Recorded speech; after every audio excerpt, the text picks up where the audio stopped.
realized with horror that I could no longer see the others. "Sarah, Mike, Jess," I called out, my voice hoarse from the dust. "Over here." I heard Sarah's voice, faint and muffled. I moved towards the sound, my hand on the wall to keep my bearings. I found Sarah helping Jess to her feet. Jess's face was streaked with tears and dust, and she was cradling her arm. "Where's Mike?" I asked, dreading the answer. Sarah shook her head, her eyes wide with fear. "I don't know. We got separated when we fell." Another tremor shook the tunnel, and more rocks fell. We had to keep moving. "Mike," I shouted one last time, straining to hear a response over the rumbling of the collapsing mine. Nothing. With a heavy heart, I grabbed Sarah's hand. "We have to go. Now." We ran, half blind, through the crumbling tunnel. Every step could have been our last. Every rumble potentially signaling a cave-in that would bury us alive. Just when I thought we couldn't go on any longer, I saw it. A faint glimmer of natural light ahead. The exit. With a final burst of energy, we sprinted towards it. Rocks were falling all around us now, the entire mine groaning as if in its death throes. We burst out of the tunnel and kept running, not stopping until we were well clear of the mine entrance. As we turned to look back, we saw the entire hillside seem to shudder and then collapse in on itself, sending up a huge cloud of dust. We stood there, gasping for air, covered in dust and blood from numerous small cuts, alive but shell-shocked. "Mike," Jess sobbed, clutching her injured arm. "He's still in there." The reality of what had just happened began to sink in. We had entered that mine 4 strong, united in our excitement for adventure and discovery. Now we stood here, only 3, broken and battered. As the dust began to settle, we heard a sound that made our hearts leap, coughing, coming from the direction of the collapsed mine entrance. We rushed over, hardly daring to hope, and there was Mike, crawling out from under a fallen tree that had somehow shielded him from the worst of the collapse. He was covered in dust, bleeding from a gash on his forehead, but alive. We helped him to his feet, all of us too overwhelmed to speak. We had survived, but just barely. The mine, with all its secrets and riches, was gone, buried under tons of rock and earth. As we made our way slowly back to civilization, I couldn't help but think about the miners who had come before us. How many of them had been lost to the mountain's hunger? How many had seen the glint of copper and pressed on despite the danger, only to have the earth swallow them whole? We had been lucky. We had escaped with our lives, if not unscathed. But the experience had changed us. We had gone looking for adventure and fortune, and instead found a stark reminder of nature's power and our own mortality. The lost copper mine would remain lost, its secrets buried deeper than ever. And we, the foolish explorers who had dared to disturb its slumber, would carry the weight of our experience for the rest of our lives. Some things, we had learned, are better left undiscovered.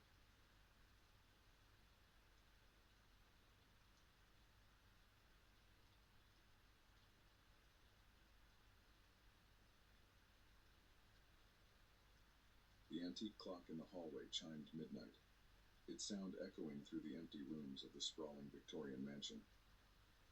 I jolted awake, my heart racing, unsure if the noise I'd heard was real, or just another fragment of my increasingly vivid dreams. As I lay there in the darkness, trying to calm my breathing, I heard it again, a soft thud coming from somewhere above me. I'd been house-sitting for the Hendersons for 3 days now, and until this moment, I'd managed to convince myself that the strange occurrences I'd been experiencing were just products of an overactive imagination. But now, alone in the dead of night, with that unmistakable sound coming from the supposedly empty upper floor, I couldn't deny it any longer. Something was very, very wrong in this house. The Hendersons were old family friends, and when they'd asked me to watch their place while they went on a month-long European cruise, I jumped at the chance.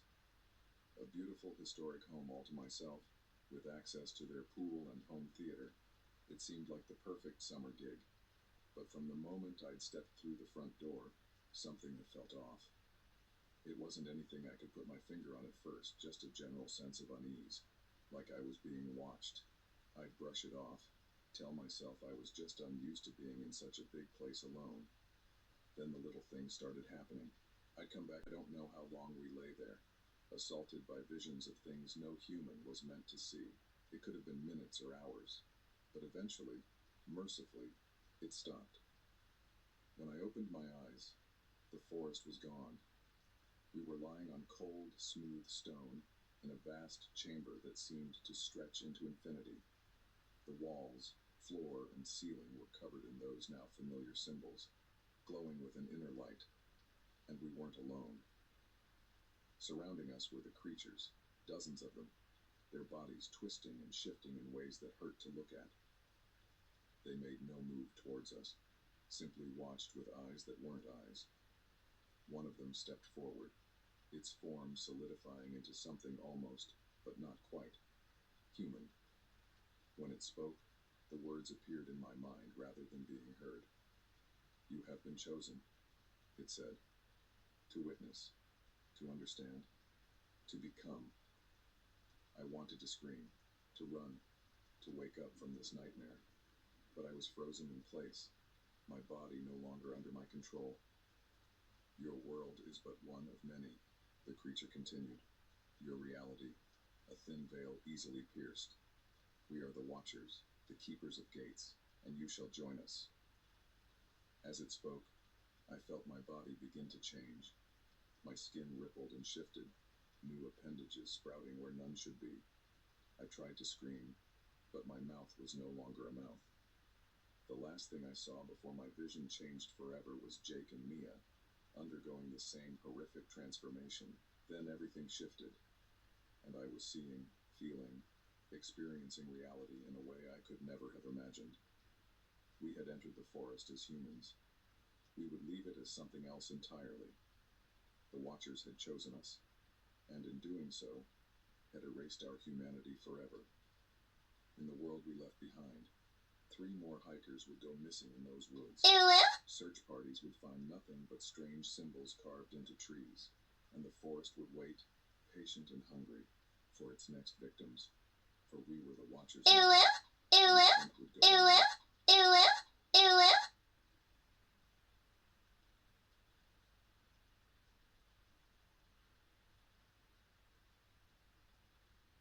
The windshield wipers fought a losing battle against the torrent of rain as I squinted through the glass, searching for any sign of life along the deserted highway. That's when I saw her, a lone figure stumbling along the shoulder, her clothes clinging to her like a second skin. I slowed the car, my gut twisting with indecision. Every instinct screamed at me to keep driving, but I couldn't bring myself to leave her out in the storm. I pulled over, my hazard lights blinking weakly in the darkness. As I rolled down the window, she approached, her face hidden beneath a curtain of wet hair. "Are you okay?" I called out, having to raise my voice over the pounding behind us, their curses mixing with the rapport of their guns. I dove into the driver's seat, fumbling with the keys. The others piled in, screaming at me to go, go, go. The engine roared to life just as Vince and Carl emerged from the house, guns blazing. I floored it, gravel spraying as we fishtailed onto the road. Bullets pinged off the car, the back window exploding in a shower of glass. Sarah was screaming, Jake was yelling directions, and Mike was twisted in his seat, watching for pursuit. We drove for what felt like hours, the adrenaline slowly fading, leaving us shaky and silent. It wasn't until we reached the highway, merging with early morning traffic, that we finally started to believe we'd made it. We went straight to the police and, of course, gave our statements, described the men and the house. They found the place, but it was empty. No gold, no robbers, not even Eddie. Sometimes, late at night, I still wake up in a cold sweat, the echo of gunshots ringing in my ears. I see the glint of gold bars, feel the rough ropes on my wrists, hear Vince's cold voice discussing our fate. We went looking for shelter from a storm, and found ourselves fighting for our lives. It's funny how quickly the world can turn upside down, how a wrong turn can lead you into a nightmare. I don't take road trips anymore, and I never, ever seek shelter in abandoned houses.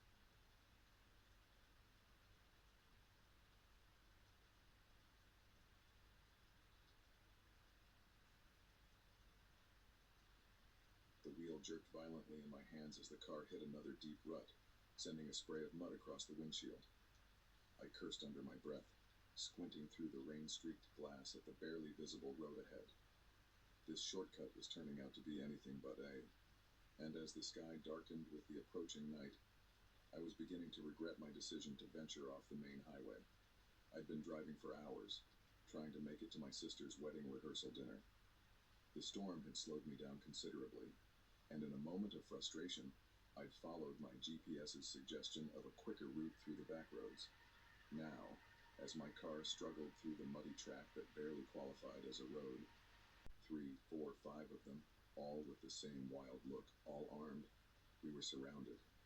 What followed was a nightmare of fear and desperation. We ran, crashing through the underbrush with no regard for stealth or direction.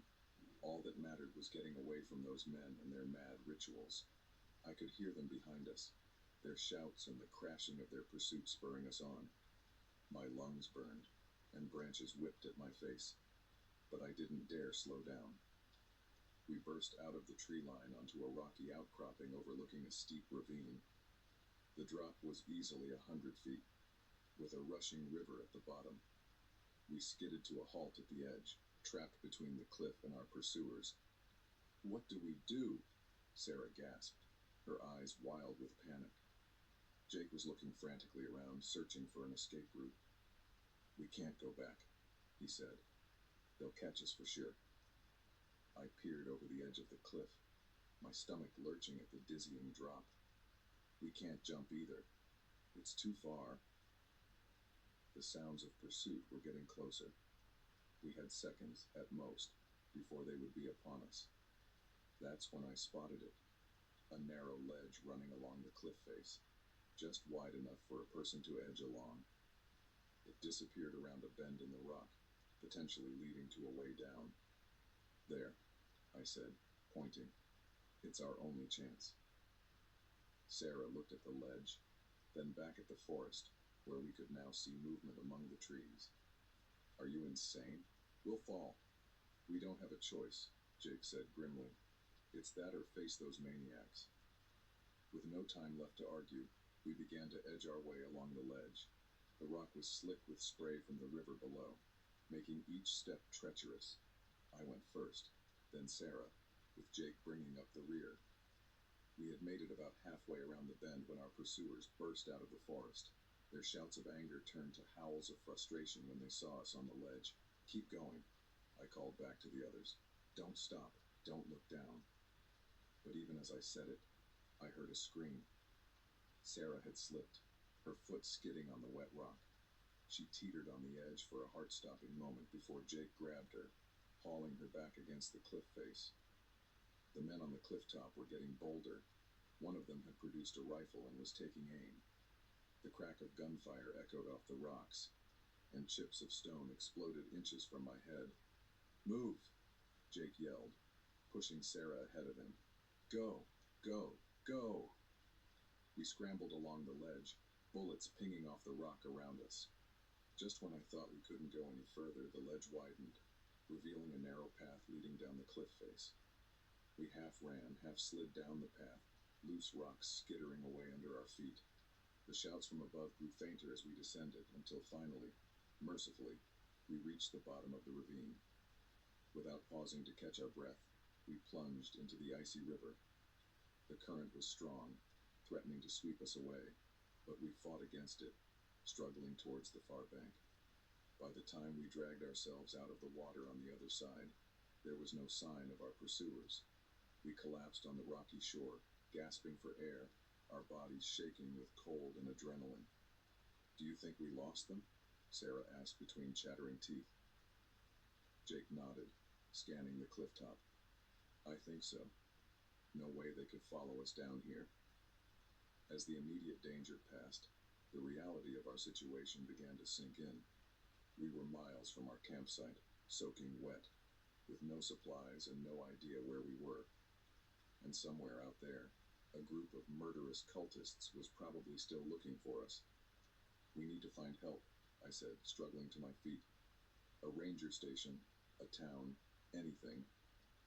We set off along the riverbank, exhausted but driven by the need to put as much distance between us and that clearing as possible. It was nearly dark by the time we stumbled upon a road, and another hour before a passing truck stopped to help us. The local police were skeptical of our story, but a search of the area where we'd been camping turned up evidence that corroborated our account. They found the remains of several animals arranged in ritualistic patterns, along with signs of a long-term camp hidden deep in the woods. But of the men who had chased us, there was no sign. They had vanished back into the forest, leaving behind only the chilling memory of their mad eyes and bloody knives. We never went camping again after that. The experience left us changed, more aware of the darkness that can lurk in the wilderness and in the hearts of men. Sometimes, late at night, I still wake up in a cold sweat, the echo of those inhuman howls ringing in my ears. And I wonder about those men, about what drove them to such madness, and whether they're still out there, waiting for their next unsuspecting victims to stumble upon their unholy rituals. The forest holds many secrets, some beautiful, some terrifying. We were lucky to escape with our lives, but the scars of that day will stay with us forever. It's a reminder that sometimes the most dangerous predators in the wilderness walk on two legs.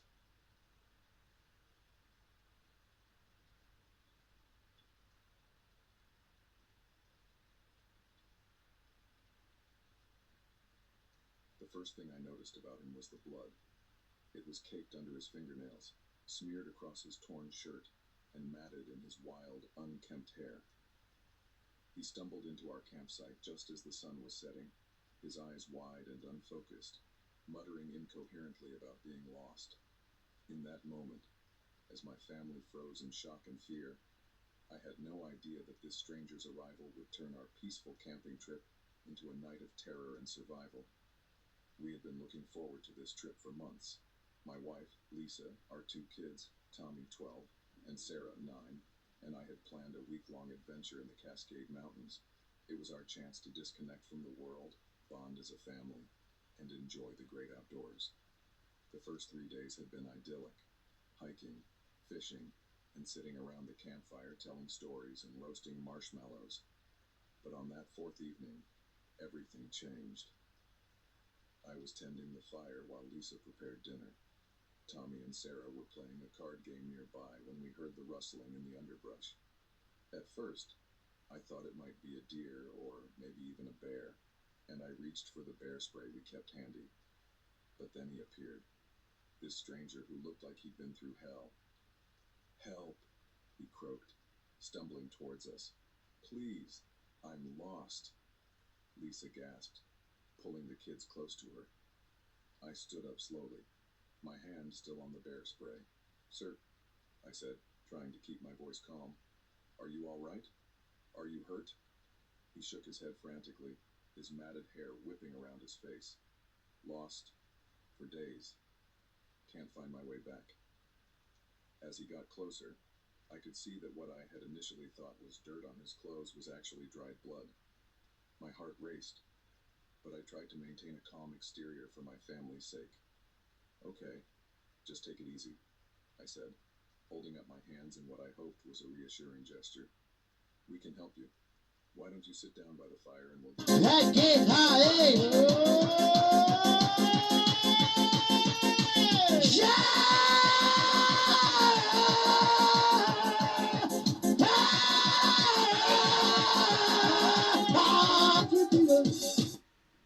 What's your name?" I asked, once he had finished drinking. "John," he rasped. Labas dienos. "All right, John. Palauk, kas Can čia? you tell us what happened? How did you get Pakeito. lost?" John's eyes darted Telegramas. nervously. Never focusing on any of us. Miegu.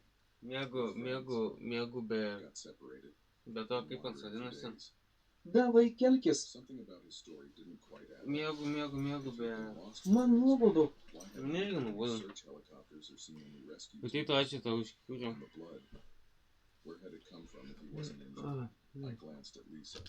and I Ta could see proga, the kad light out pažadinai mane. in her eyes. Kaip nuotaikos? She nodded Ble, slowly, trūksta miego man. understanding Žiūri, my trūksta. unspoken message to keep the kids close. John, I said carefully, we have a satellite phone. We can call for help. Get a rescue team out here. At the mention of calling for help, Skanaus John's seni. demeanor changed instantly. Gerai. His eyes, Nu, kaip tau nuotaikos? previously unfocused, suddenly sharpened with an intensity that sent a chill down my spine. No, he shouted, leaping to his feet with surprising agility. No calls. Jei pradėsim laikytis Tommy teisę. and Sarah Tai whispered, būna visko, bet pressing laikomės. closer to Lisa. I stepped between them and John, my hand tightening on the bear spray. Pabiškai jo galvojam teisės laikytis. I asked, fighting to keep my voice steady. Who are you running from? John's eyes darted around wildly, as if expecting someone to jump out of the shadows at any Gal moment. per šį laivą The įsilaikysiu. others, he whispered. The ones who changed, they're hunting me. A cold dread settled in the pit of my stomach. This man wasn't just lost, he was delusional. O tu negalvo ko paimti ir užsirašyk į vairavimo mokyklą, kitaip nebus. With Tai no jo. way to call for help without agitating him further. Pirmą alkoholiko kursus perėsiu. Okay, John, I said soothingly. No calls. Why don't you just sit back down and we'll figure this out? For a moment, he seemed to calm down, sinking back into the chair. Aš ir vėluoju jau 5 metus. Frightened voice come ask, Daddy, why does the man have blood on him? Kol paėmiau ir padariau. Towards her, his eyes wild. Blood. He Nu, nodded. Yes, blood. Had to man defend 3 metam myself. laikymo, iki buvo He tried to atėmę. take me, but I fought back. I won. He stood Negalėjau laikyti 3 his metus. hands clenching and unclenching at his sides. I could see Lisa from the corner of my eye. Dabar slowly 9 edging mėnesiai the kaip galiu kids laikyti. towards the tent. John, I said, trying to draw his attention back to me. Buvo padaryta klaidų. These Mhm. others, who are they? 3 metam But John wasn't neleido listening laikyti anymore. mašinos teisų. His eyes were 3 fixed on metam. Sarah, a strange, Liūdna. hungry Ir look on his apie face. štuką 5 So baudą. young, he murmured. So pure. They haven't gotten to her yet. That was all I needed to hear. In one fluid motion, I raised the bear spray and unleashed a cloud of burning mist directly into Išgėręs John's be face. teisų. He screamed, Ir dar avarija ir pabėgims iš įvykio vietos. clawing at his eyes. I turned to my family, shouting, "Run! Get to the car." Nu nagui. Lisa didn't hesitate. She scooped up Sarah and grabbed Tommy's hand, sprinting towards our SUV parked a short distance away. I stayed behind, keeping myself between Yeah, them and nothing. howling, thrashing John. But even blinded and in pain, John was unnaturally strong. He lunged forward, Grynai neleido mašinos, reikėjo fūros laikytis. grappled in the dirt, his hands clawing at my face, trying to gouge my eyes. I could smell his rancid breath, see the madness in his bloodshot eyes. "You can't stop it," he screamed. "The change is Naikintuvo coming for teisės. all of us." With a surge of desperate strength, I managed to knee him in the stomach and push him off. I scrambled to my feet and ran, not daring to look Tipo back. taip lengvai I pažadinau. reached the car just as Lisa was starting the engine. Mhm. I dove into the passenger seat, yelling, "Go, go, go." Lisa floored it, the SUV fishtailing on the uneven forest road. Ne, paukštiena. I could see John chasing after us, moving with an inhuman speed that sent fresh waves of terror through me. We sped through the darkening forest. Gaidė Trees kerta. blur on either side. The kids were crying in the back seat. Jam norėčiau įpist gaidienus. Lisa's breathing as she navigated the treacherous road. What was wrong with that man? Tommy asked between sobs. Gerai, žinokit, I said, iškandau, aš kaip tik valgyt gal ir norėjau. "But we're safe now. We're going to be okay." Toliau mėgoti. Even as I said, Labą naktį. Visą galvą surakino dabar. John's wild eyes and blood-stained Nusirakins hands were su jo, seared in blit, my galvą. and his words echoed in my ears. Mm. The change is coming for all of us. Ew, We ew. drove through the night, not stopping. Taip, until vištienos ir we gaidienos reached jokio skirtumo nėra. We went straight to the police station, where we spent Įdomu, hours with svarbiausiai, statements and descriptions. They sent out pavyzdžiui, search Vokietijoje yra parduodama parties, but they gaidienos never dešra found our lives. ir vištienos dešra. They did, however, Primėt. find our campsite Ir destroyed, gali sakyti with gaidienos strange sumuštinis. symbols drawn in blood on the tree soil. Bet ne toks gaidienos sumuštinis būna, kaip tu galvoji. We tried to put the incident behind us. We told ourselves it was just a chance encounter with a disturbed individual, Gerai, nothing more. ateitų dėkui But dovanėlę. sometimes, late at night, I find myself wondering about John and the others Dabar he spoke rašau. of. I think about the fear in his eyes, the conviction in his voice when he talked about the change. Nuo And I šiandien can't help sportuojam. but glance out the window, half expecting to see a wild Ryte figure pusryčiai. emerging from the shadows, Tada coming to biškis finish what sporto. he started in those woods. We don't go camping anymore. The kids say they're too old Yeah. for it now, but I know the real reason. Šiandien bus rankos. The wilderness, once a place of Rankos peace ir and adventure for krūtinė. our family, has become tainted with the memory of Rytoj night. bus pilvas. And sometimes, when the wind howls and the Ir shadows trečią grow dieną long, bus I kojos. find myself wondering if John was right. Is there something out Ir there? va taip Something paeiliui changing, visą laiką something darysim. hunting? And if there is, Rankos long before it finds us su again. krūtinė. Pilvas. Kojos.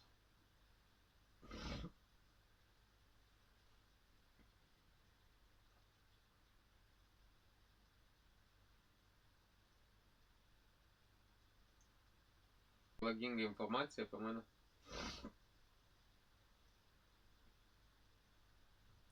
Melaginga informacija lygų. Labas. Kažkas.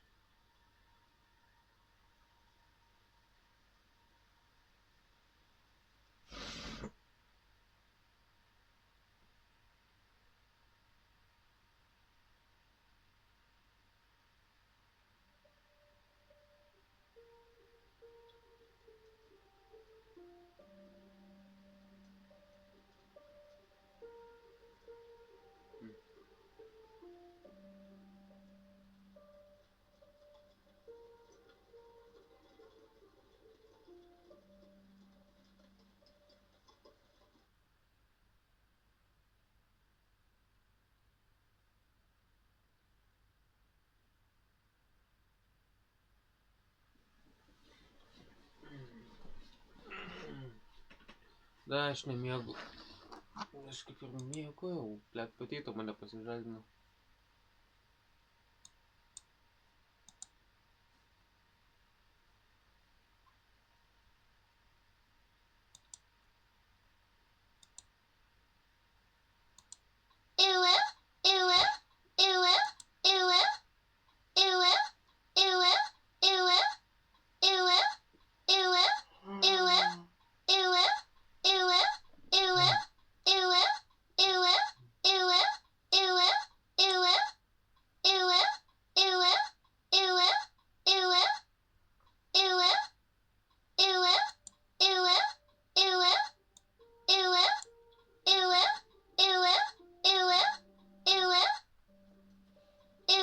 Okei, dėkui tau.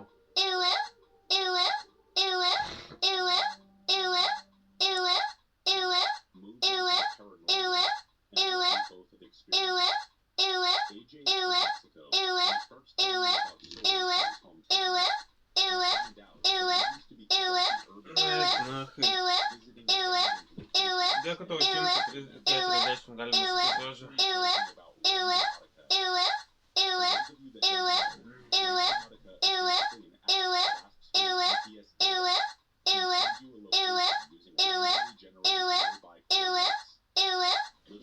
Blet, aš prisimenu, kad...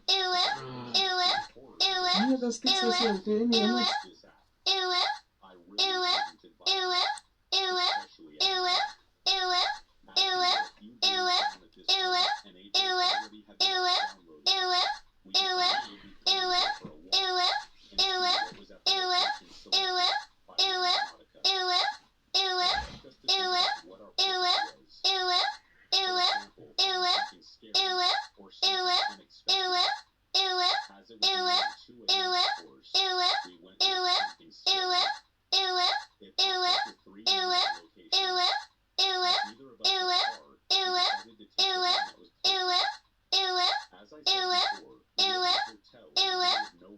Dėkui, kad teisingai rekomenduoju.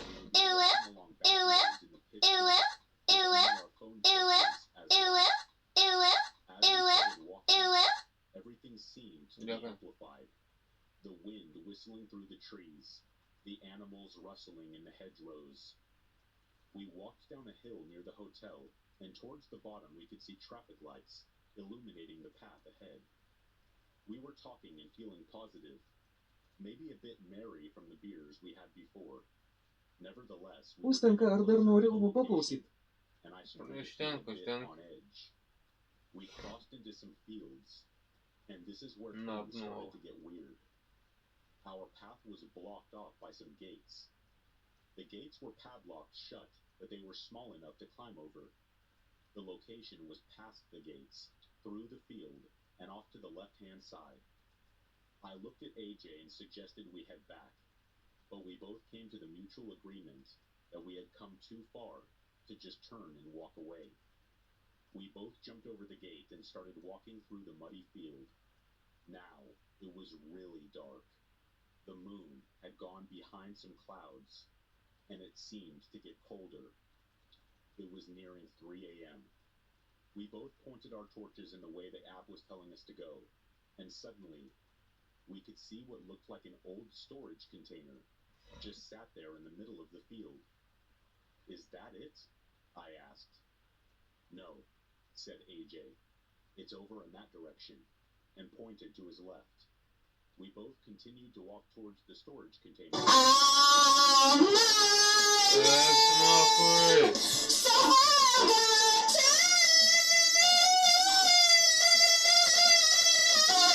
Too easy to mine with my Minecraft pickaxe and shovels, hopefully they stay. If we had stumbled across this during the day, Dėkui tau už it korgį, bet would tu have been pats scary prašau, enough, pist. let alone Man atrodo at 3 įtepiau, o'clock in the net morning nesitikrins, when we were net walking towards the nesitikrins. unknown.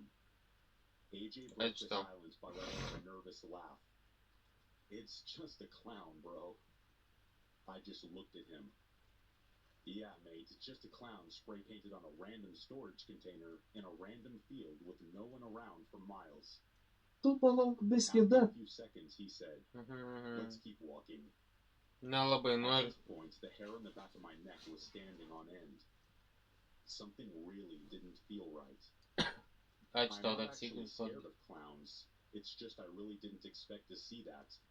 And something was off. It's just over there, bro, he said.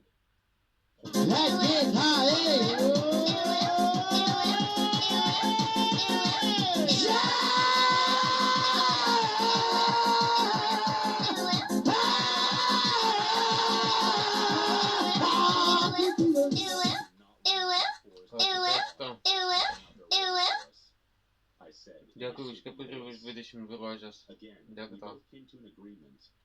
Dabar kol leisiu miegočiau. We edged closer towards the forest until we Paties could aš see jau a greitai. little opening. Aš dar nei vieną naktį nesu gerai išsimiegojęs.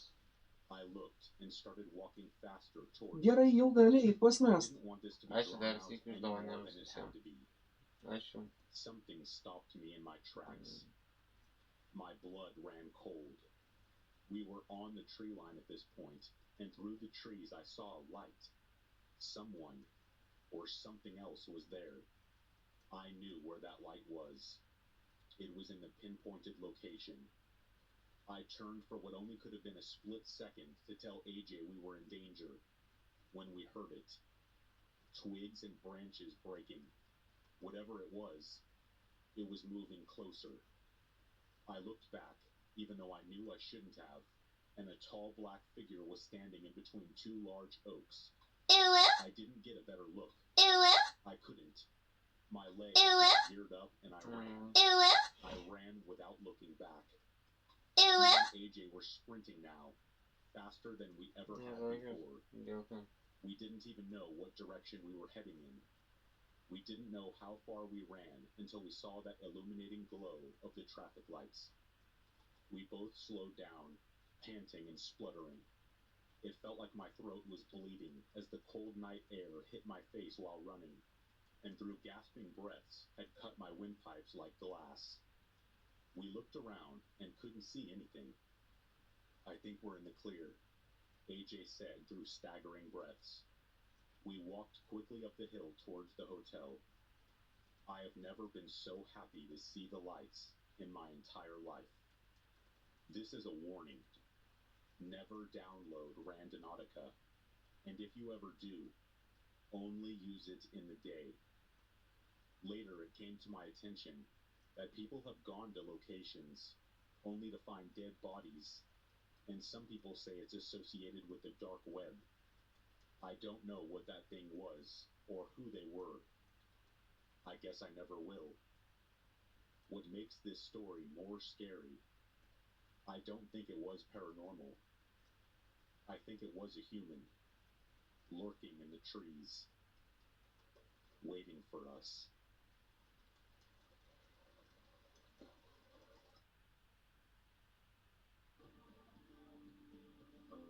Tikėk man, jei manęs nebebūtų. Tada įtikėtų už manęs. Yra daug būdų parodyti meilę. Gyvybės draudimas – vienas iš jų. Swedbank gyvybės draudimas pirmiems metams. Dabar 15% pigiau. Swedbank.lt. Duoflex.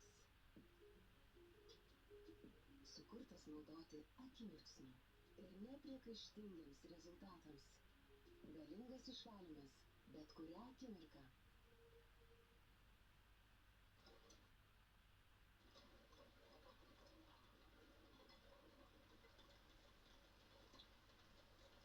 This happened to me when I was around 10 or 11 years old, back in the early 1990s. Every summer when I was a child, my mother would send me and my younger brother to stay with our cousins in Mexico. It was always a great time. We would spend countless hours playing, going to the beach, eating delicious food, and renting movies.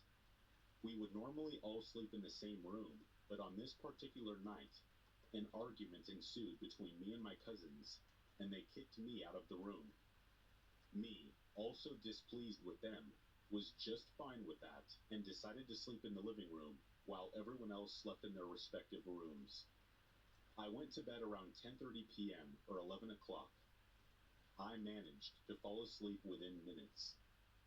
Sometime during the night, I do not know the exact time, maybe around 2 or 3 a.m., I heard someone knocking on the back door, which led to a back room, which was used for storage. That part of the house was under construction, and a construction crew was coming every day to work on that room, and they were supposed to build a wall and close that room up, which at the moment was open, and anyone could have access to it. Now, I heard the knocks followed by pleadings, saying in Spanish, "Miss, please open. Please open. Please." Like I said, I was sleeping in the living room, which was located in the front area of the house, and the knocks were coming from a room that was all the way down the hall. On both sides of the hall were different rooms, which is where my aunt and uncle slept, and my cousins. I was concerned about the pleadings and wondered if that man needed help, but I was also perplexed about the fact that no one else seemed to hear what I was hearing. I actually mustered the courage to get up and investigate, made my way down the hall, and actually attempted to open the door. I twisted the handle several times and the door would not open. All the while, this man continued to plead for someone to open the door. I even attempted to talk to him and said, "Hello, sir? Do you need help?" But he did not respond, just continued to plead for someone to open the door. As I was unable to open the door and also becoming a little frightened, I decided to run back to the sofa bed and get under the covers. Not long after that, I passed out.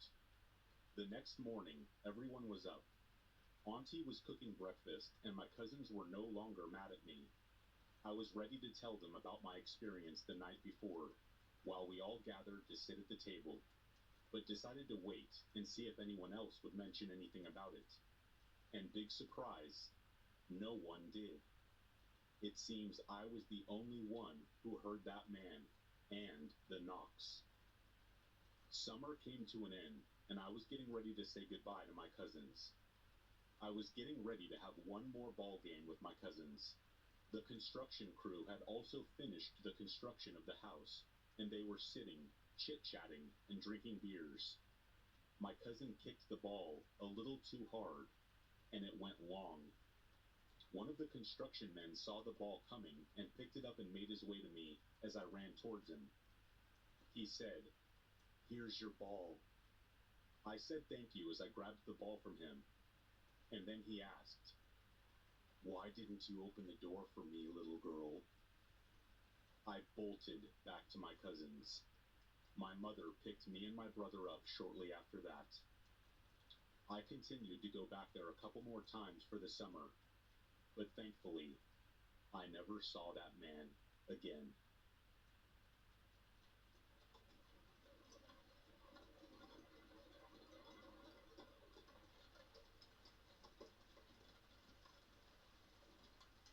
I grew up in an extremely small rural town in Florida, on a farm. The population of our town was less than 1,000 people. The closest city, Gainesville, Florida, was about an hour away. The nights were pitch black dark because there were no streetlights or light pollution like in the city, except for the light of a million stars. My great-grandfather passed away when I was about 8 years old, leaving my granny heartbroken. We lived a field away from my great-grandmother, who was about 75 at the time. Unfortunately, Granny had already started getting early Alzheimer's and sometimes didn't act like herself. The family, besides me, decided that it would be best if I moved in with her so that she didn't have to be alone in the evenings and at night. Granny lived in an old farmhouse that she had helped build by hand with my granddaddy in the 1930s. The house was constructed of wood with a tin roof. We did have electricity at this time, but no air conditioner or telephone. The front door was wood, and the top half of the door was a glass window pane with a small decorative curtain across the very top, the kind you might see on a kitchen window. Needless to say, anyone could see inside the house as clearly as we could see them. The door lock was the original one made by my granddaddy. It wasn't really a lock at all. It was a piece of wood nailed to the frame that you turned horizontally when you closed the door, meant to keep someone from pushing the door open. I slept in the room with my granny. Our bedroom was at the very front of the house, right next to the front door, and my bed was pushed directly up to the window that looked out over the front porch and yard. I always felt safe because my family and aunts and uncles lived in the adjacent farms all around us. In 1990, that all changed.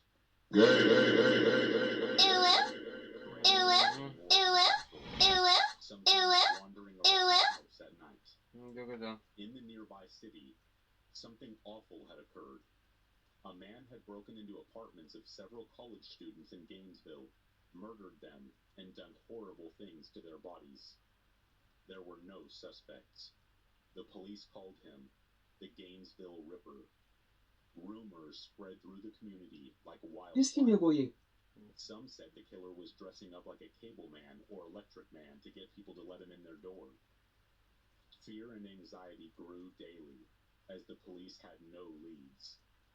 My dad decided it was time to teach me how to use our family weapon, just in case. Dad took me out in the woods, and I practiced. That night, I fell asleep with the weapon beside the head of my bed, with clear instructions to not open the door for anyone we didn't know. As a 10-year-old, I felt like this was a pretty big responsibility, and my anxiety kept me from sleeping much those next few nights. They reassured me that I would never have to use the weapon, but better to be safe than sorry. Until the next night, which was the most terrifying night of my life, up until this point. I was laying in bed looking at the digital clock on Granny's dresser. 3:05 a.m. in bright red digits. Granny had gotten up to wander around the kitchen. She did this often, and I just let her do what she thought she needed to do. I heard a tap on the front door window pane. I listened intently, and then silence.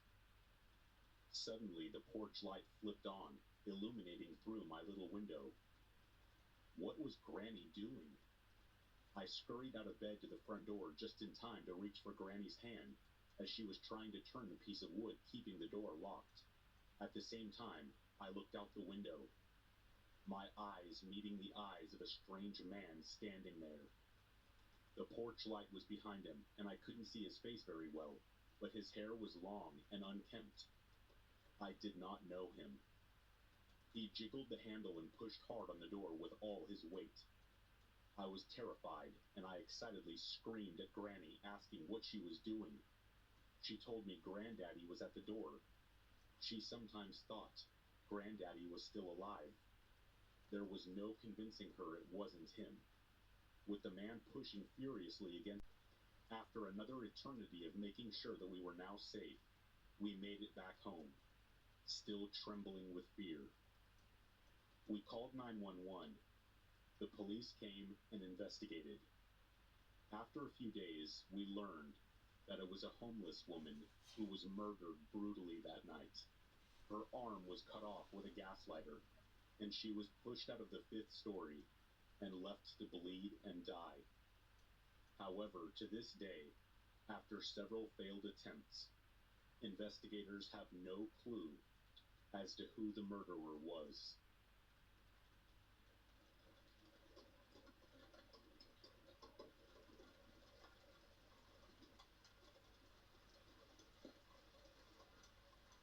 Last summer, I went to a house party in the Gary Owen neighborhood Kelkis. of Limerick, here in Ireland.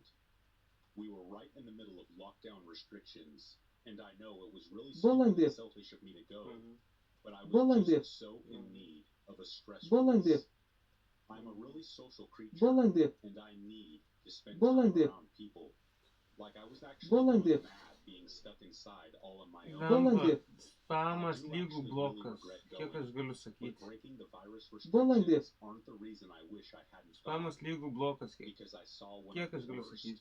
most Oi, horrifying soris. things I have ever seen in my life at that party. And it's something I don't think I'll ever Juk get out of my head. soris, nesoris, jeigu tu žinai. So the party is going soon Paskutinis for a few įspėjimas tau. hours, Kitas iki spamas, aš be jokių klausimų, be nieko bloką duodu. but then I walk into the kitchen to get another drink. And this big Pažadant norėjau, nežinojau rap. that seems to be based around Visi sako, allegations nežinau. of infidelity. It was super intense and awkward being in there with them. So I just quietly grab my bottle of wine from the fridge and then head back to where I was having away with some new friends. I didn't really think much of it. House parties can be weird like that after all. Soris, One nu people are passed out. imk. Another one had people dancing around. While some rooms host little arguments between couples that usually don't turn into something hideous. Only this one did. The guy in the argument storms out of the party, and then for a few hours, everything is good vibes again. But then at some point later in the night, the guy comes back to the party. People know his face by this point, so they don't really have any reason not to let him in. And I'm guessing he didn't give them any clues as to what he was about to do. Otherwise, they would have never let him back into the house. The guy then searches the house to find the girl he had been arguing with. I'm not actually sure if they were a couple. I just heard them arguing about sleeping around. When he finds her, he confronts her, starts screaming at her, then reaches into his jacket, takes out a bottle, and then appears to douse her with the contents. People thought he was just being a jerk and throwing vodka on her. The outrage partly stemming from the wasted alcohol as well as the undue aggression. He then legs it from the room while she's screaming. From the people I've spoken to about it, the ones that were in the room when it happened, they first thought her screaming was her being a bit melodramatic about having some drink chucked on her face. But then, she took her hands away from her face, and it's covered in what looks like burns. It wasn't alcohol he had thrown onto her face that night. It was acid. Luckily, someone there was a chemistry graduate. They realized what was happening almost straight away, and then grabbed something from under the kitchen sink that would neutralize the acid. I don't know what it was exactly, but it was some other chemical that probably didn't do her much good either. but it definitely stopped the damage from being any worse than it was. I heard the poor girl had to have a skin graft from her leg, though. Like, even with the help she got, her injuries were absolutely horrific. The guy who did it went on the run for a bit, too. Like the Gardaí, what we call the police in Ireland, didn't manage to get cuffs on him for like a month. And we were all so relieved when they finally did. I can't imagine what kind of monster does something like that after an argument. To use actual acid to try to permanently disfigure someone's face. That takes a really special kind of evil, don't you think?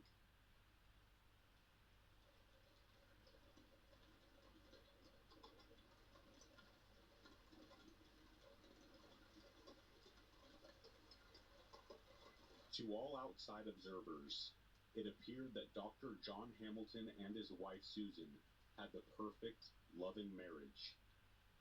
In their 14 years of blissful union, John's passionate love for his spouse had led him to lavish her with expensive gifts and luxurious vacations. A brand new Porsche on their wedding day being just the beginning of a long list of romantically motivated purchases. But John wasn't just generous with his money. He was apparently generous of heart, too, and spent a great deal of time reminding Susan just how much he loved her in a variety of heartwarming ways. When Susan professed a yearning for employment, for a purpose outside of being a housewife, John gave her a job at his highly esteemed obstetrics and gynecology clinic in Oklahoma City.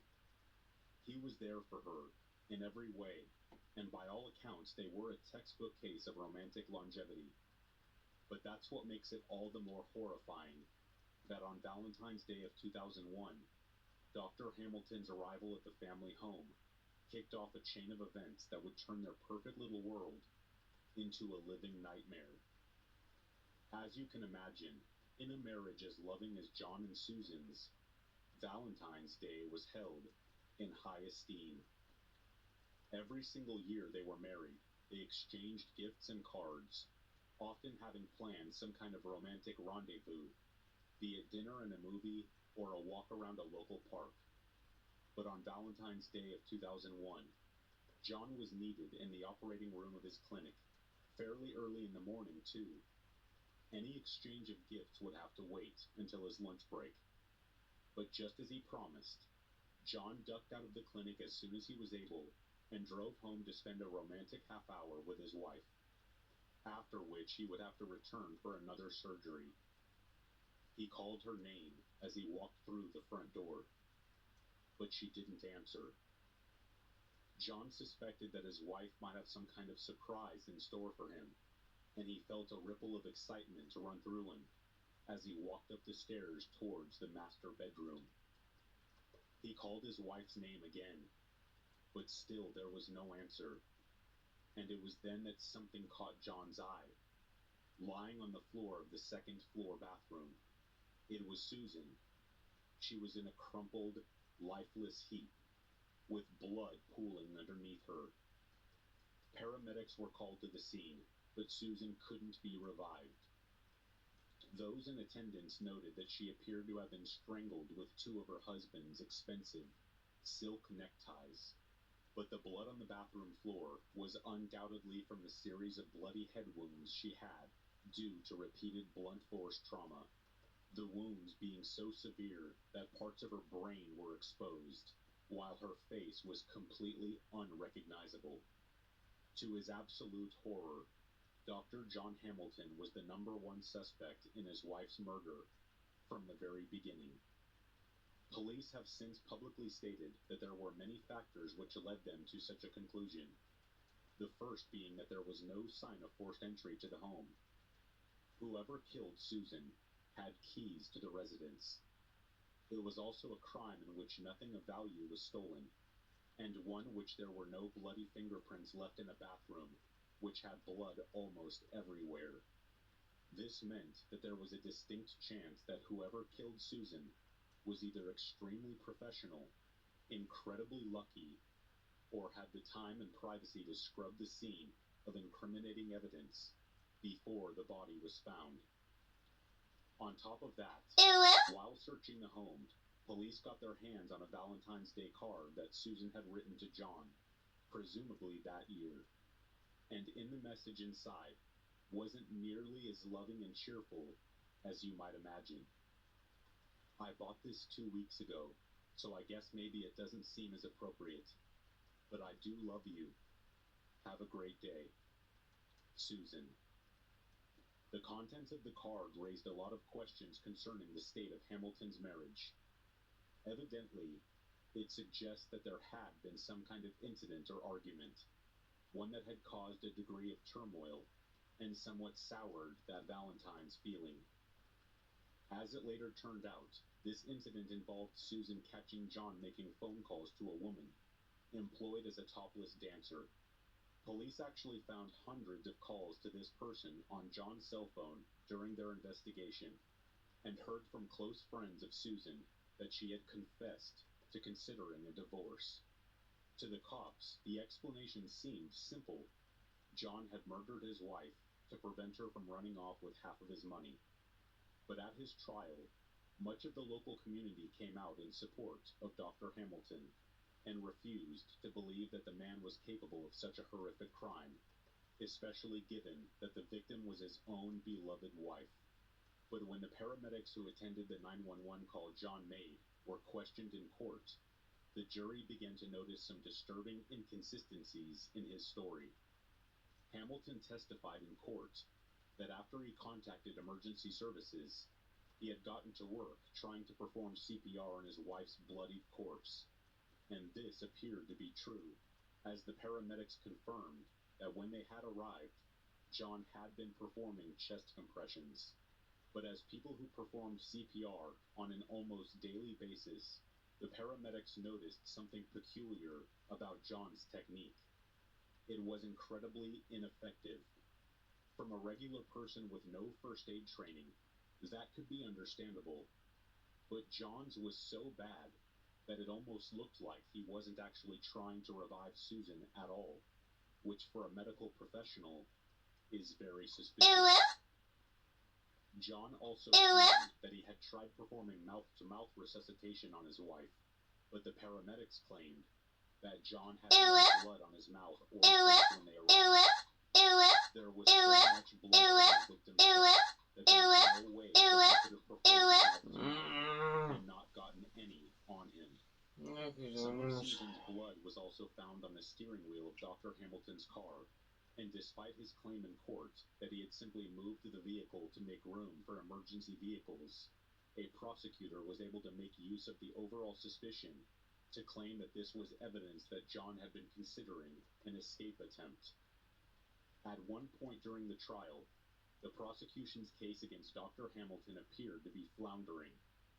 Hamilton's defense attorney had brought a number of key witnesses to testify in court, and all had painted a picture of John as nothing but a loving husband, and he believed that the nail in the prosecution's coffin would be the testimony of a crime scene investigator named Tom Bevel, an expert on blood splatter at crime scenes. Bevel was essentially brought in to confirm that the blood splatter on Dr. Hamilton's shirt, the same one he was wearing during his attempt at CPR, was consistent with a man simply trying to revive his murdered wife while in a state of extreme panic and grief. At first, Tom Bevel did indeed testify that much of the blood splatter could have well been from the doctor's attempts at CPR. But as it turned out, Bevel had noticed something that other investigators had overlooked. He had made a note of the few small flecks of blood that could be found on the inside of Hamilton's right sleeve, a pattern he had seen many times before on the clothing of people who have killed someone with a blunt object. In the seconds that followed, the courtroom was deathly silent.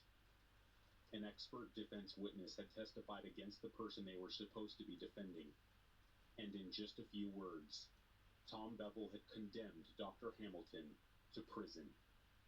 When later asked why he made the decision to essentially act as a witness for the prosecution, Bevel claimed he just had to tell the truth. He said he had sworn an oath something that overrode any allegiance he may have had to his client. After that, it only took 2 hours for a jury of his peers to find John Hamilton guilty on the charge of first-degree murder, whereafter a judge sentenced him to life in prison. Those that followed the case were highly disturbed by the sudden turn of events. John had, and still does maintain his innocence, even to this day. But more and more evidence points to the idea that he killed his wife in cold blood.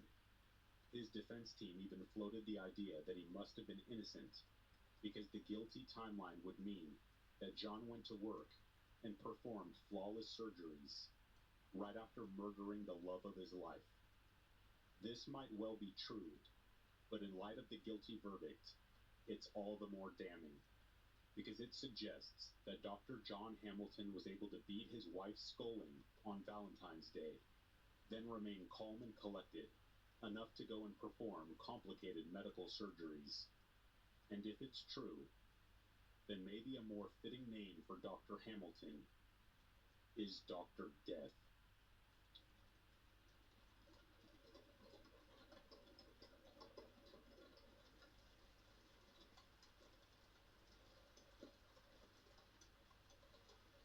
Hi, my name is Lindsay. I'm a 19-year-old female living in Pennsylvania with my parents and 2 of my sisters. We live in a pretty rural area, and there isn't much that goes on out here. I listen to your stories every morning at work, and always wished I had a scary story of my own to share. Well, tonight, I got my scary story. To preface this story a bit, me and my older sister have only been hiking one time before this experience, so we are by no means pros. We do, however, always bring some items for safety, such as pocket knives, flashlights, and a medical kit. For this story, I will not use my sisters' names for the sake of their anonymity. My older sister will be called M, and my younger sister will be referred to as F. So today is F's birthday, and she has never been hiking before, and we figured we would bring her on a little hiking trip to take advantage of the beautiful weather. The area we hiked at prior is actually part of the state game lands. Hikers are permitted on the mountain trails during the off-season of hunting. However, not many folks know about this spot because there are no signs or anything until you walk the mile or so into the woods. By then, you reach a small parking lot of sorts, which is always empty. There are 2 main trails that are marked with the occasional blue dot on a nearby tree. If not for these spray paint dots to mark the path, you might not even know it is a trail because of how little use these paths see. Probably not the best first hiking spot for a couple of newbies like us, I know, but it's super close to us and makes for a quiet hike with lots of scenery. So we decided to once again hike that trail because we were somewhat familiar with it. We were decently excited and ready to have a nice relaxing hike through the mountain and hopefully get some cool pictures. We started walking from our house all the way to the bottom of the mountain, where we would begin our hike. On our way there, we were telling F about the trail and how beautiful it was. M then expresses concern that there could be animals of all sorts nearby, because the area isn't normally frequented by many humans. I figured there would be animals, of course. It is the woods after all. But I never imagined anything like what I am about to describe in this story. After walking for about 15 minutes, we reached the parking lot.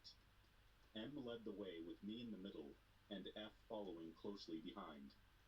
The first couple of steps onto the trail require you to walk up a small but steep hill. M crested the hill before F and I, and as she did, we heard a pretty loud rustling noise off to our left. I naturally chalked the noise up to some birds, or maybe a squirrel messing around in a tree. But then, M suddenly stopped in her tracks, causing F and I to also pause briefly. Just as I was about to ask what the problem was, M calmly said, "Turn around, guys." Me and F just looked at her confused, not understanding what she meant. I just started asking why, and she said probably the scariest thing I have ever heard. "There is someone over there, that sentence was a lot more scary to me and F, because we know M very well, and she doesn't scare easily. So to hear the clear panic in her voice as she ordered us to run away from something that neither F or I saw was terrifying. M and F immediately started sprinting back down the small hill as I was still standing in my place. I quickly looked behind me, but I saw nothing. I did hear something, though. I was still very confused because I hadn't actually seen anything, and M never saw what she saw. I ran over to M and F, who were waiting for me just before the entrance to the parking lot. I think part of the reason I hesitated running right away was because I thought M might be exaggerating a little. I should have known by the look on her face that she was not messing around.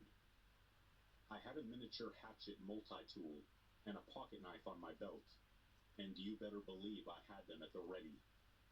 I had no idea what I was expecting, but I knew that whatever might run out of those woods behind us was going to get a full face of stainless steel. When I reached my sister's, I asked M what exactly we were running from. She just told us to keep moving, as she constantly looked back at the trail we had just come from. She even told us to jog just in case it was following us. We did. After maybe jogging a quarter mile or so, M finally told us what we were running from. She said she looked in the direction of the noise we had all heard, and what she saw was a gray figure hunched over about 10 feet off the trail. She described it as being at least the height of F, who was around 5'6". She said it looked to be bipedal, but she didn't stick around long enough to take in every detail about the figure. However, she did note that it looked as if it was shuffling towards us. I believe that's what made her get us out of there so fast. She must have feared that we were being chased. Now, I never have believed in monsters or cryptids or anything, but M said she honestly has no idea what the thing was. We don't have any type of animal in Pennsylvania that matches that description, at least as far as I know. I know that black bears stand on their hind legs sometimes, but they are not gray, and it didn't sound big enough to be a bear. The only other thing it might have been is a human. But why would someone hear us obviously distressed and not call out to let us know they were there and were not a threat? Unless the person was not there as a friendly hiker. Possibly a person living on the mountain. Maybe someone doing drugs and were afraid they would get busted. I don't know. That seems to be the only logical explanation. But I am not fully convinced it was a person. I don't believe in Bigfoot or anything else like that. But who knows? By the time we were almost home, M told us that she used to go to the bus stop with two of the neighbor kids years ago. She said they would always talk about a mystery animal that they would see walking around in the woods near their house, which is very close to the state game lands. At first, she didn't believe them because she had never seen such a thing. But one time, when the neighbor kid's grandmother was with them at the bus stop, M asked about this mystery animal. The grandmother is and has always been a religious person and didn't seem to be the type of person to believe in something like her grandkids had explained. But to M's surprise, the grandmother said she also witnessed the mystery animal lurking around. What's more is our house is just across the lawn from where our neighbors claimed to spot this unknown creature. I am not sure if these two experiences are related. Besides, that was years ago. But could the figure M encountered in the woods tonight be the mystery animal? Maybe it was a human. Maybe it was an animal. Who knows for sure? But what I do know is, I don't think we'll be hiking on that state game lands again anytime soon.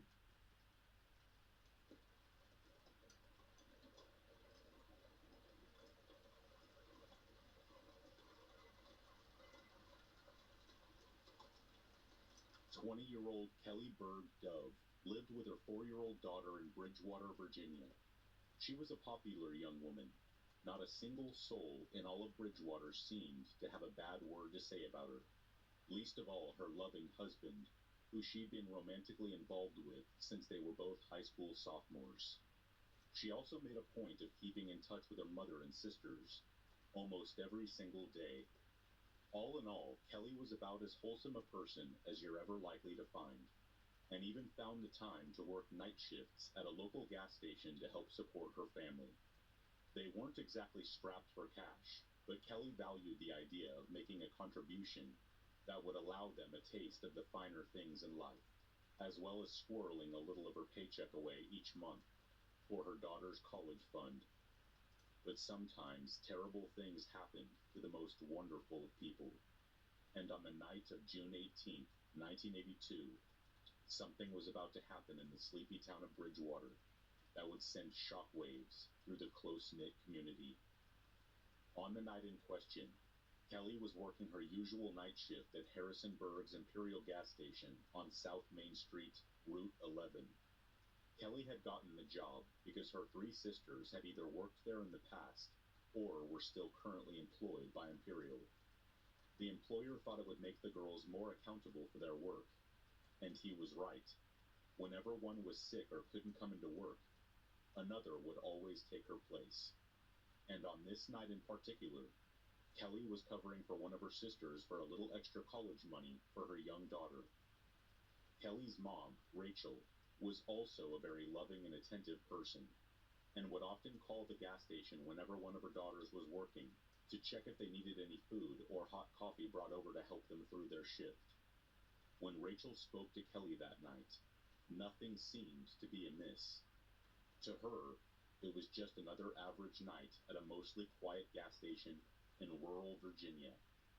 But little did she know, this would be the last time she would ever talk to her daughter, as the evening's events were about to take a rather dark and terrifying turn. At around 2:30 in the morning, long after Kelly's mom had retired to bed, Kelly apparently called the Harrisonburg police.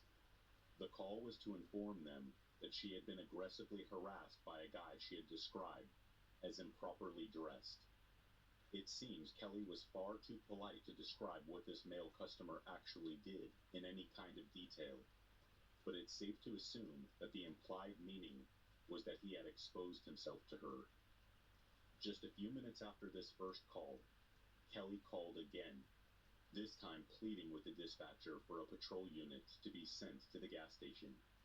The same man that had apparently exposed himself was calling the station to make obscene threats, and it seems that Kelly was growing anxious, as she believed he was willing to follow through with them. The dispatcher promised to get a unit out to her as soon as possible, and that she should hang tight. However, just moments after the second call ended, Kelly called 911 yet again, only this time, she was in a complete panic. With a voice that was dripping with fear, she demanded to know how far away the responding police officers were, as the same deranged customer had apparently returned and was sitting in a silver or gray Ford that was parked in the gas station's forecourt. The last thing the 911 dispatcher heard was Kelly screaming that the man had just gotten out of the vehicle and was heading towards the gas station's main building. She then slammed the phone down, apparently preparing to defend herself. The cops rushed over to the Imperial gas station, expecting to arrive to a violent assault in progress. But to their bemusement, when they arrived at the gas station, the place was as quiet as the grave. They searched the entire site, but Kelly was nowhere to be found. All that remained was her purse. There were no signs of any kind of violent struggle, no indications the store had been robbed, but there were also no clues as to where Kelly was. It was as if she simply vanished into thin air. What's clear is that if the suspect was armed, he could have forced Kelly into his vehicle in just a matter of seconds. Kelly's family believed this to be the case, as they insist that any attempt by an unarmed man to grab her and shove her into their vehicle would have resulted in Kelly fighting back vigorously. The police investigation that followed led officers to a nearby convenience store, where a clerk informed them that he had been visited by a man driving a gray vehicle about a half an hour before Kelly's disappearance. The clerk told them that the man was aged between 20 to 25 years old and had blonde, shoulder-length hair. This might seem like an obvious lead, but the cops were unable to track down this man, so no connection between him and Kelly's apparent abduction could ever be made. The police then interviewed Kelly's 3 sisters, who were also employed by the gas station. They were shocked to hear that the obscene kind of phone calls that Kelly had received that night were commonplace, but that no one had ever acted on them, believing them to be from some harmless old pervert whose bark was louder than his bite.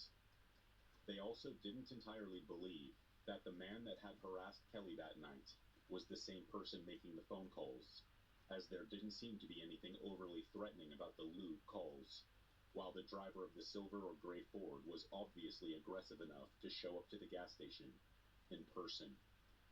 Yet after news hit that one of the gas station girls had apparently been abducted, the phone calls seemed to stop entirely for a while, only resuming around 6 weeks later, when this apparently harmless old perv called and made lewd comments to one of the gas station's new hires. This could well be because whoever was making the calls simply wasn't involved in the abduction and didn't want to implicate themselves as a suspect in such a violent and disturbing crime. But it could also be because the same person who made the calls was satisfied with abducting Kelly and didn't feel the need to make another call, not until the same hunger resurfaced in them around a month and a half after the fact. When local media outlets contacted Kelly's parents regarding their daughter's disappearance, they gave a rather shocking answer to some very probing questions. When asked if they had any idea who might have kidnapped or harmed their daughter, and if this person might be a member of the local community, Kelly's parents unequivocally answered in the affirmative. Although the police had asked them not to publicly speak the man's name, they believed her abductor had been someone Kelly had gone to high school with, someone who had a long history of indecent exposure and making obscene telephone calls, and according to Kelly's sister, also drove a silvery gray Ford. But surely if Kelly had known the man personally, even just by association, she would have named him in one of the 3 911 calls she made leading up to her abduction. But it's also very possible that this person had either obscured their face somehow, or Kelly had simply not recognized him, given that they had both graduated some time ago. There's also the possibility that Kelly was so terrified that she just failed to mention the man by name during one of those calls. Either way, the police obviously found the possibility of this man being the culprit so plausible that they asked Kelly's parents not to use his name publicly. Yet despite this, he was never charged with any crime, as there was simply not enough evidence to attempt any kind of conviction. There were several other suspects in the case, and authorities were sure to question all of them. But at a time when CCTV cameras and DNA evidence were still just technological pipe dreams, actually placing a suspect at the scene that night was all but impossible. For all intents and purposes, the person who showed up at the Imperial gas station that night is a ghost. Someone who showed up, bundled Kelly Berg Dove into a vehicle, and then seemingly vanished themselves.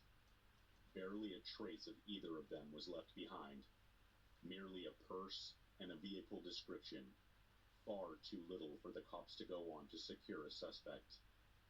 Kelly or her body. Almost 40 years later, what happened that night remains almost a total mystery, with Kelly being declared legally deceased by local authorities. Despite her family pouring money into private investigators to try and find out exactly what happened, they are no closer to getting any solid answers as they were almost 4 decades ago.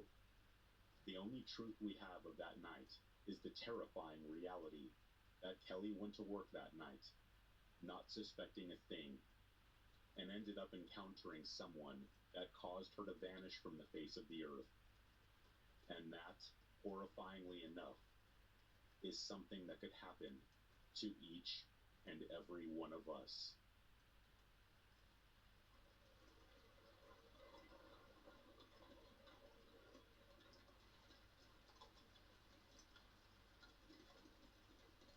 Back in the late 70s, I was a little girl around 7 or 8 years old. I loved spending time out on my uncle's farm, as I found it to be a source of stability in my life.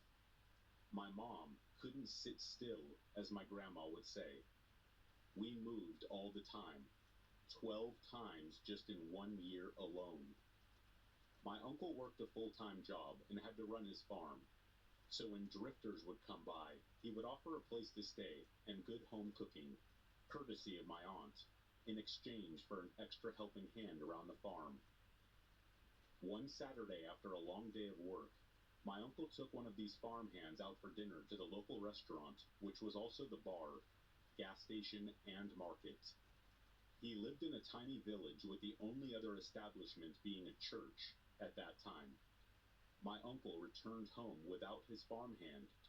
We'll call him Tom moving forward, stating that he had stayed behind at the bar to hang out with the other patrons. Later that night, my cousin Rick came home and had decided to sleep on the couch in the living room instead of risking waking my aunt and uncle as he tried to sneak to his bedroom. You see, Rick was only about 15 or 16, if I remember correctly, and had gotten home way past his curfew. He had only been laying down for about 30 minutes or so when the front door opened. It was Tom, and he was covered in blood. Now, my cousin knew that Tom was a farmhand and could possibly have been butchering an animal, but he couldn't understand why he'd be doing that at this time. All he knew is that something told him to keep his eyes closed and pretend to be sleeping. So he did.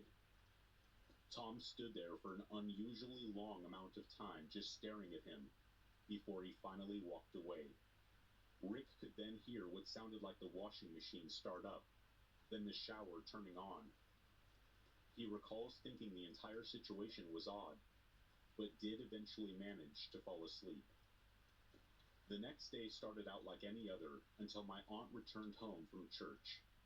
She had to deliver the terrible news to my uncle that his lifelong friends that owned the local restaurant, bar, market, etc. had been brutally hacked to death the night before with an axe. They were a husband and wife that had their home attached to their business. Upon hearing the news, my cousin Rick thought back to Tom coming in that night covered in blood. He took my aunt aside to tell her what he had witnessed and to see if maybe Tom would have been working that late. But of course, the answer was no. She called the sheriff's office, who came out right away. Luckily, some blood was left on the washing machine, and even though DNA evidence was nothing back then like it is today, they were still able to trace the blood to one of the victims. The thing that scares me the most about this is that it came out in court that Tom had stated to the sheriff that when he returns to my uncle's home that night, if anyone had been awake, he was going to kill them all, and now wishes that he had. You see, I was sleeping on the couch opposite of my cousin that night. My mom never let me spend the night again.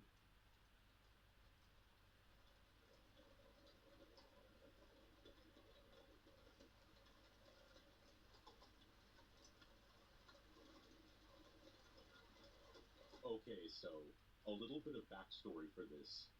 My great-grandmother's second husband was apparently a total sadist who systematically abused her grandchildren for many, many years, in pretty much every way you can imagine. These grandchildren happened to be my dad and his sisters, and it had a horrendous effect on them, as you can probably imagine. It was also totally unknown to anyone but them until quite a while after he died, which coincidentally was around the same time I was born.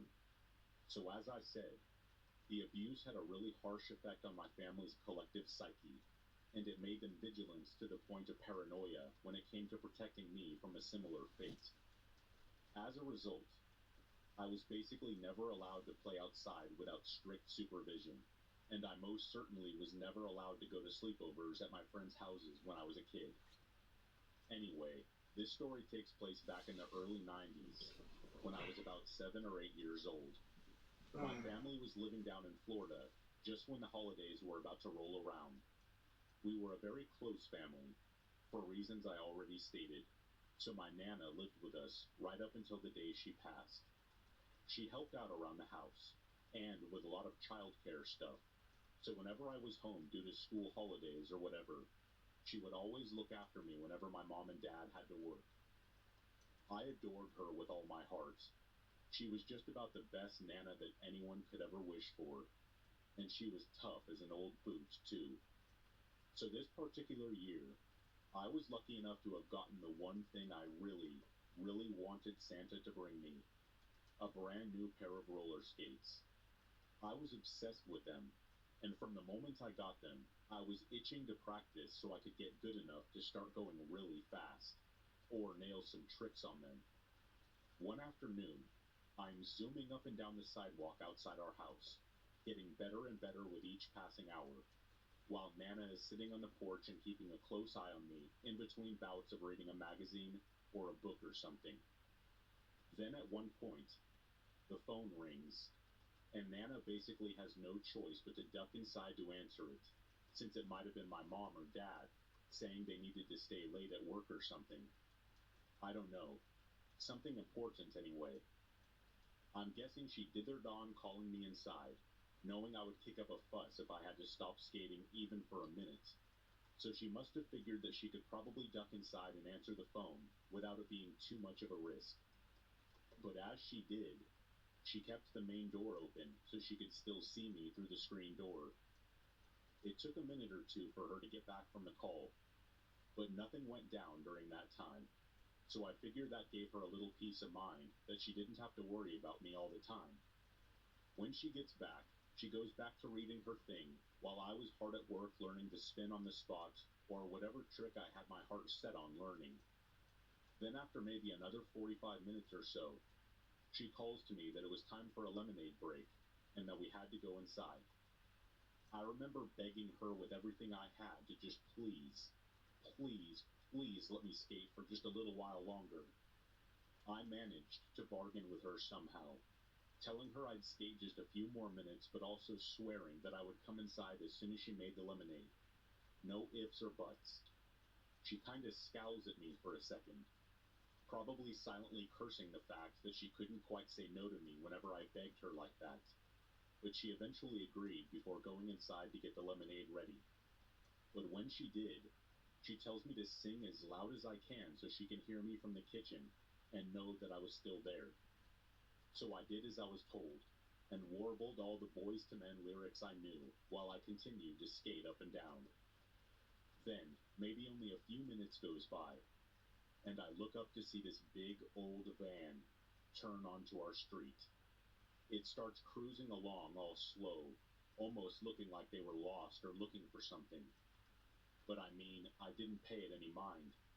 I was a kid, naive, and besides, I was too busy being happy with my skates to really consider any danger it might pose. And on top of that, I was with my tough old Nana, and nothing could ever hurt me so long as she was around. Or at least, that's what I thought. So as it rolls up alongside me and slows to a stop, I just carry on trying my very best to twirl on the spot with my skates. In fact, knowing me, I probably tried to show off a little given I had an impromptu audience. The next thing I know, the passenger side of the van opens, and a very, very tall man steps out. I know everyone is tall when you have yet to hit 10 years old, but this guy probably towered over all the other grown-ups he was around, too. He was skinny to boot. He looked like a scarecrow and a skeleton's love child or something. Just all gangly limbs with a shock of salt and pepper hair, messily finally put out of my misery. It's something that makes my skin crawl, even to this day.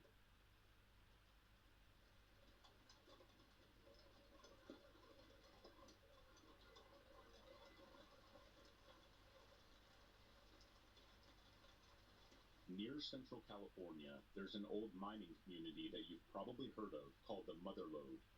It's an area of California that was a large part of the gold rush. That is where this story takes place. On the way out of town, down a long road almost like a stretch of highway, you suddenly veer off to the right and go down a rough, older road less than a quarter mile down. The road dead ends into a circle parking area with a gate at the end, which is kept locked by the city. If you were to go past the gate, you would end up at a popular lake in my area. When you park at the end, you are basically surrounded on one side by steep hills dotted with poison oak and tall pine and oak trees. The other side is a steep downhill slope to the lake. So basically, you are in a bowl.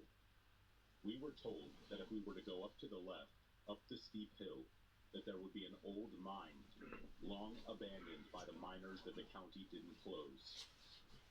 About 250 feet up the steep hill, we found the old mine, almost hidden in a slight divot in the hillside that you wouldn't see unless you walked right up on it. To get into the mine, you had to climb down a slight slope into the ground and go over some medium-sized rocks on the ground, leftovers from when they blasted into the mountain. The mine itself was about 7 feet tall and 6 feet wide, which formed a tunnel that was about 250 feet into the mountain. The mine had rough rock walls with a colorful vein running along the left wall. This vein is said to indicate the presence of gold by its ribbons of colors. The tunnel followed along that vein, taking at least 2 turns with a couple of short, dead-ended offshoots. As you got deeper into the mine, you had to step carefully to avoid mud, which is what the old ore cart tracks were handy for. Ore carts hauled blasted rocks out of the mine on like mini railroad tracks. Once you were inside the mine, it was completely and utterly dark and silent, except for the sounds of the wind howling and dripping water. We took our time walking into the dark tunnel until we eventually reached the tunnel's end, a wall of solid rock. Disappointed, we started on the way back to the entrance. My buddy decided to stop near the entrance to chip some sample rock from the vein in the wall. He promised to be quick, so I just stood and waited for him.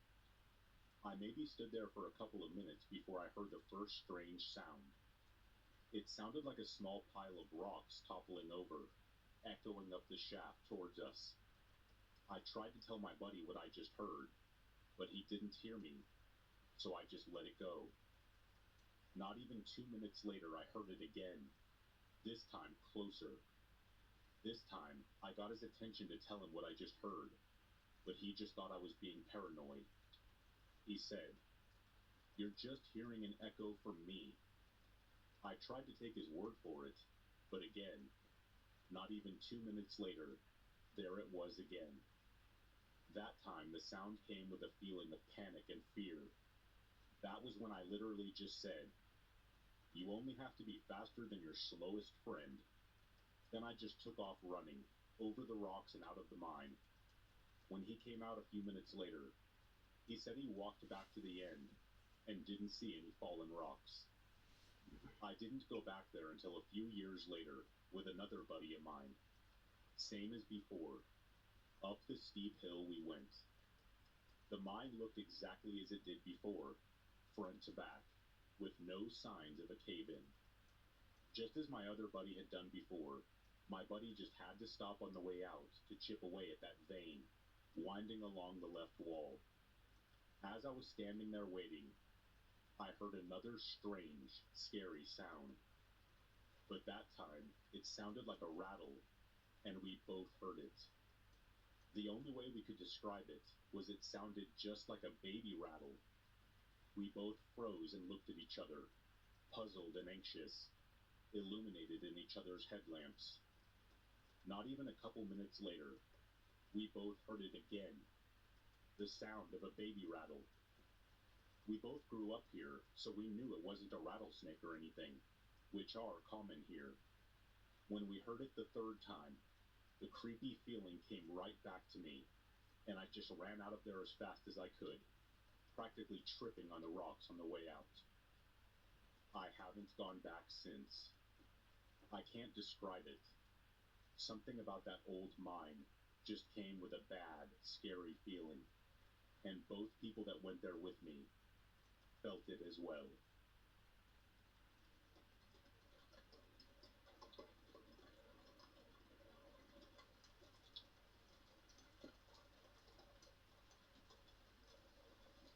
An acquaintance of mine, who happened to have been a cop, once told me this little tale he experienced several years ago. Back then, he was a deputy and still new to the patrol scene. Since he was new to it, he got called often to more simple tasks, tasks that made the more experienced deputies' jobs easier. One night, the deputy got a request over his radio to sit on a suicide scene. The victim was still inside the home, and they needed the deputy to sit and guard the main entry to the home until the coroner got there to take the body. They didn't want any relatives or anyone else to enter the scene and mess up evidence. Basically, that was a standard procedure. So the deputy got to the home of the suicide victim and confirmed with the cops already on the scene that he was there to wait for the coroner. It was the middle of the night, so the deputy grabbed his flip phone out of the patrol car and settled on the front porch to play some Snake. All was totally quiet around him after everyone else left. All the deputy could hear were the occasional sounds of distant barking dogs and the faint sounds of the sparse highway traffic. The silence did indeed make him a little nervous, especially considering what lay only a few feet away and invisible to him only because of a wall. So it was only natural that his instincts had his ears on high alert. So he was startled when he suddenly thought he heard a rustling sound, seemingly coming from inside the house behind him. All he could do was sit there and wait and listen intently. A few minutes went by, though, and he didn't hear anything else, so he just figured he probably heard the house settling or something. Over half an hour went by, and the deputy was starting to get a little drowsy staring at Snake on his small flip phone. So he flipped it shut and sat back for a few minutes to relax. But then suddenly, there was that sound again, which seemed louder this time. A strange rustling sound, like maybe rustling papers, he thought to himself, puzzled. As he sat there and listened hard, he heard it again. And that time he was sure it was coming from inside the house behind him, where the victim was. At that point, the deputy admits he was pretty scared. He didn't want to call for backup until he was sure there was someone inside the house. But he also didn't want to go inside the dark, creepy death scene by himself to investigate either. So he stood up and waited once again for any noise, while resting his hand on the weapon in his belt. Then, the deputy drew his weapon as a loud sound from behind him caused him to spin around and face a large window by the front door, covered by vertical hanging blinds. As he turned around to face the window, an explosion of movement disturbed the vertical blinds. The deputy did admit to me in telling of this story that he did in fact definitely jump and scream, as most anyone would. The deputy's vision quickly cleared, and he stared at the face on the other side of the window, definitely not expecting to see that particular face staring back at him. The deputy screamed and went wide-eyed. The face staring back at him made a startled sound and went wide-eyed as well. Then, for a quiet moment, man and feline eyed each other before both turning away, feeling stupid. I guess the victim had a pet cat, which ended up most likely going to a relative of the victim's. The deputy admitted to me after telling me this story that he felt it was one of the scariest instances he had ever had in his entire career.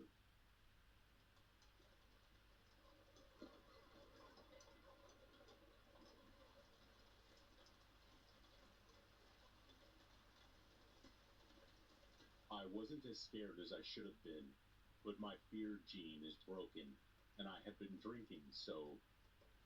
We have a lake less than an hour from home, and my daughter's friend had never been camping. So we decided to do a quick overnight there. We, mom and daughter, 18 then, camp a lot and like the solitude, so we often try to find the most remote places. No campsite or anything, just drive up and find a space.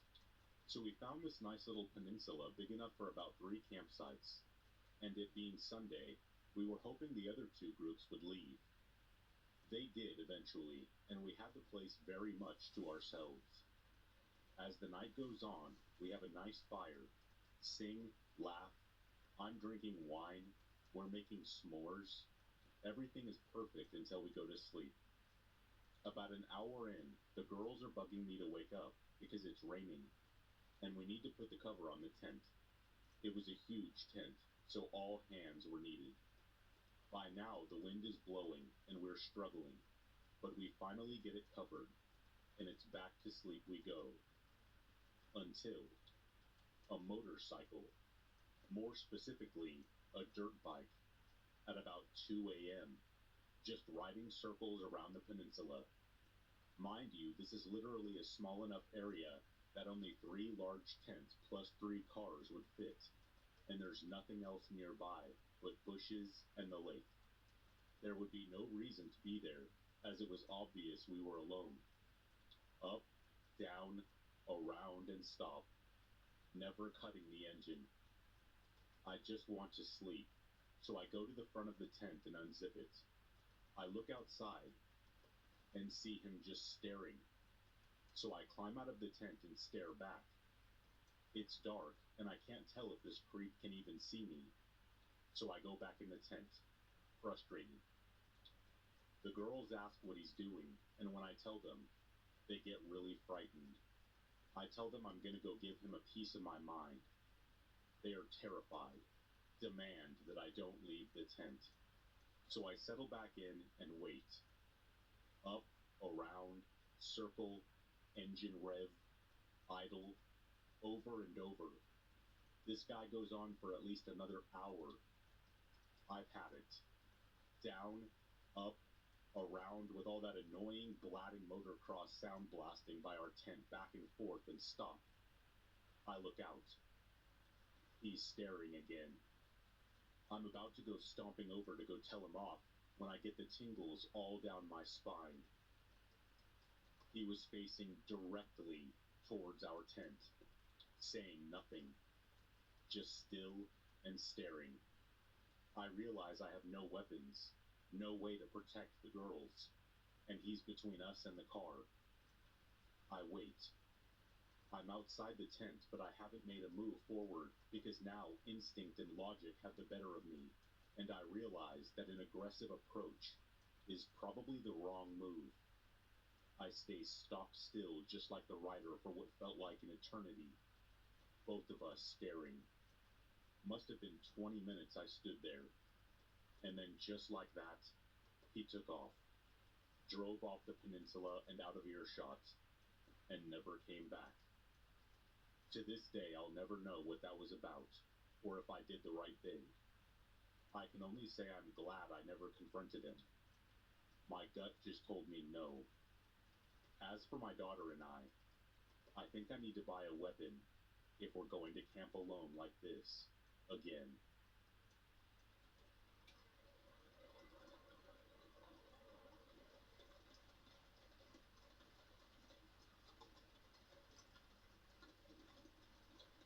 I was 22 and lived in my parents' house while they had left South Africa to work abroad.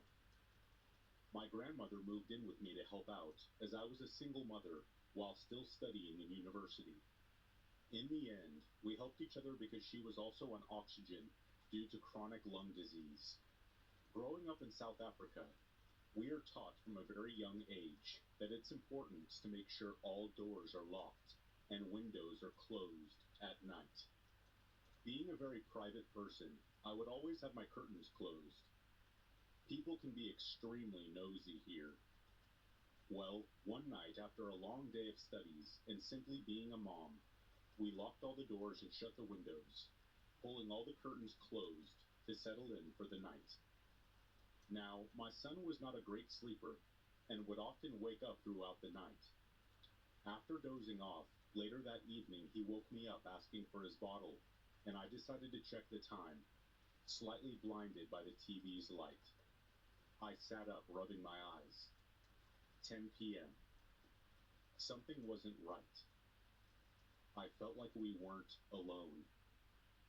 As I peered through the doorway into the passage, I could have sworn I saw a dark shadow almost crawling across the tiled floor. I'm imagining things. I must be. Shrugging it off, I pass my son his bottle. Still, I swear I'm hearing sounds, like someone coming up the stairs this time, but that's in the opposite direction.